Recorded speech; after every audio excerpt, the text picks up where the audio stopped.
Assalamualaikum warahmatullahi wabarakatuh. Ya, dalam video kali ini saya akan menjelaskan mengenai software quality assurance.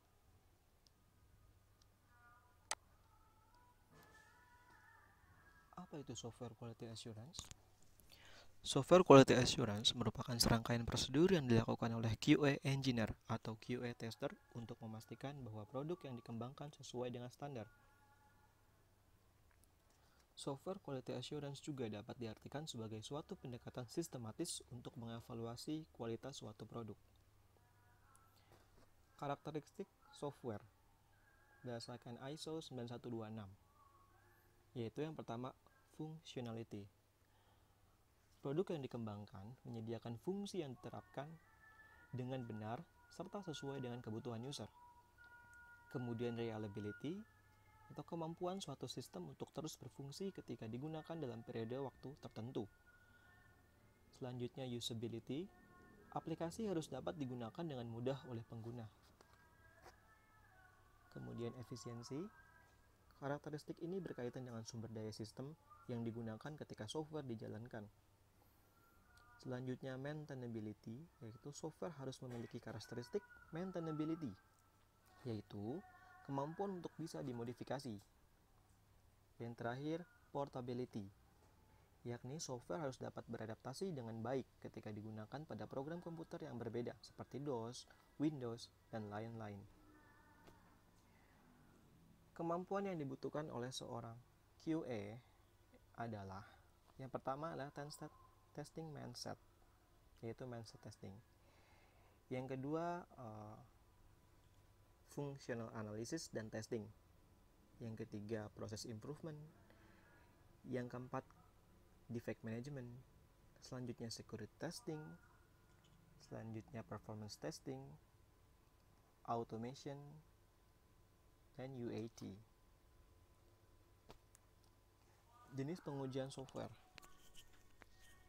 Pengujian software dibagi menjadi dua jenis, yaitu pengujian manual, dilakukan untuk mengecek aliran aplikasi, memeriksa cacat, desain atau pemrograman, pengujian di sistem operasi berbeda, serta uji migrasi dari versi aplikasi terdahulu.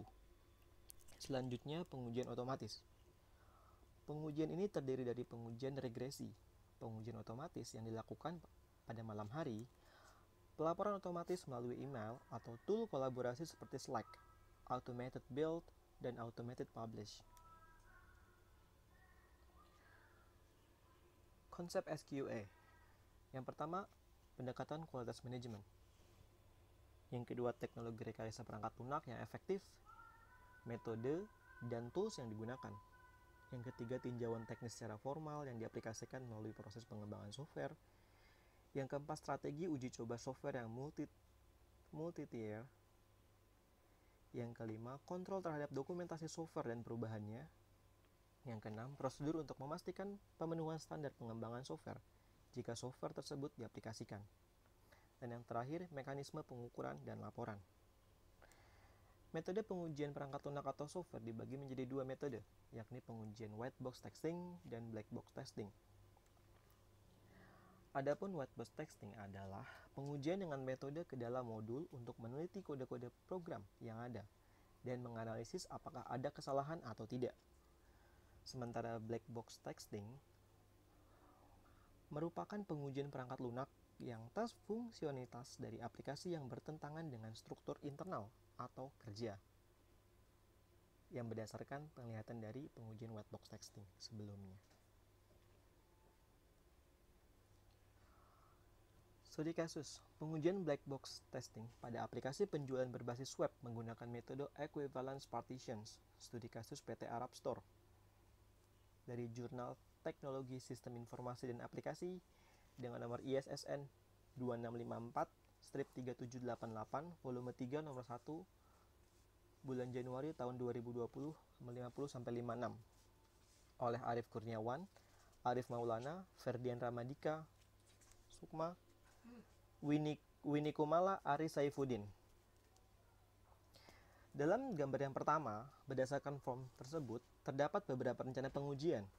Pada rencana pengujian email, data akan valid jika email harus diisi dengan memasukkan kata. Contohnya, arifmaulana9898@gmail.com dengan password guasiapa98. Setelah mengisi form, maka sistem menerima dan menampilkan pemberitahuan sukses. Apabila jika password diisi dengan password yang salah, contohnya 123, maka sistem akan menolak dan menampilkan pemberitahuan. Alamat email dan password tidak cocok, dan begitu juga apabila dikosongkan email dan passwordnya. Pada gambar kedua, terdapat beberapa rencana pengujian. Pada rencana pengujian, form pembelian barang. Pembeli harus mengisi jumlah barang yang ingin dipesan, contohnya 1. Kemudian menekan tombol beli dan sistem menerima dan menampilkan pemberitahuan, Anda telah menambahkan barang ke keranjang belanjaan Anda. Apabila pembeli mengosongkan jumlah barang yang ingin dipesan, maka sistem akan menolak dan menampilkan pemberitahuan daftar belanja Anda kosong. Yang ketiga, terdapat beberapa rencana pengujian. Pada rencana pengujian form biodata pembeli, pembeli harus mengisi kolom nama depan dengan contoh Arif, mengisi kolom nama belakang dengan contoh Maulana, mengisi kolom perusahaan dengan contoh distro UY, mengisi kolom alamat 1 dengan contoh Jalan Jembor nomor 26, mengisi kolom kota dengan contoh Tangerang, mengisi kolom kode pos dengan contoh 12312, mengisi kolom negara dengan contoh Indonesia, mengisi kolom wilayah atau provinsi dengan contoh Banten. Setelah mengisi semua form, maka sistem mampu menyimpan data ke dalam database dan menampilkan pemberitahuan data sudah tersimpan. Apabila pembeli tidak mengisi data pada kolom kode pos di form biodata pembeli, maka sistem akan menolak untuk menyimpan data dan menampilkan pemberitahuan data tidak boleh kosong. Kesimpulan dari hasil pengujiannya adalah: yang pertama, deskripsi pengujian mengisi email dengan arifmaulana@gmail.com dan password dengan guasiapa98 menggunakan tombol login. Hasil yang diharapkan adalah sistem menerima dan menampilkan pemberitahuan sukses, kemudian tampil di halaman beranda.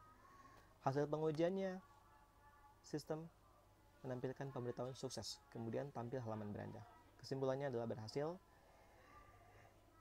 Yang kedua, mengisi email dengan arifmaulana@gmail.com dan password dengan 123 lalu menekan tombol login. Sistem akan menolak dan menampilkan pemberitahuan alamat email dan password tidak cocok. Sistem menampilkan pemberitahuan alamat email dan password tidak cocok. Dinyatakan berhasil. Selanjutnya, ketika email dan password dikosongkan, juga sama. Sistem mendeteksi bahwa email dan password tidak boleh kosong. Hingga yang terakhir, yaitu tidak mengisi kode pos. Yang diharapkan sebelumnya adalah data tidak boleh kosong dan sistem memberitahukan bahwa data tidak boleh kosong dan dinyatakan berhasil. Kesimpulan dan saran. Kesimpulan, setelah dilakukan pengujian black box berbasis equivalence partitioning terhadap sistem informasi penjualan pada Arab Store, dapat disimpulkan dalam pengujian tidak ditemukan kesalahan. Saran untuk kedepannya adalah aplikasi Arab Store diharapkan dapat dikembangkan agar aplikasi ini dapat memberikan informasi yang akurat seputar barang yang tersedia di Arab Store. Pengujian harus dirancang dengan baik agar dapat menemukan kesalahan secara sistematis dan dapat diperbaiki dalam waktu yang singkat. Pengujian dalam penelitian ini juga dapat dilakukan dengan teknik-teknik lain, misalnya menggunakan pendekatan white box testing. Terima kasih.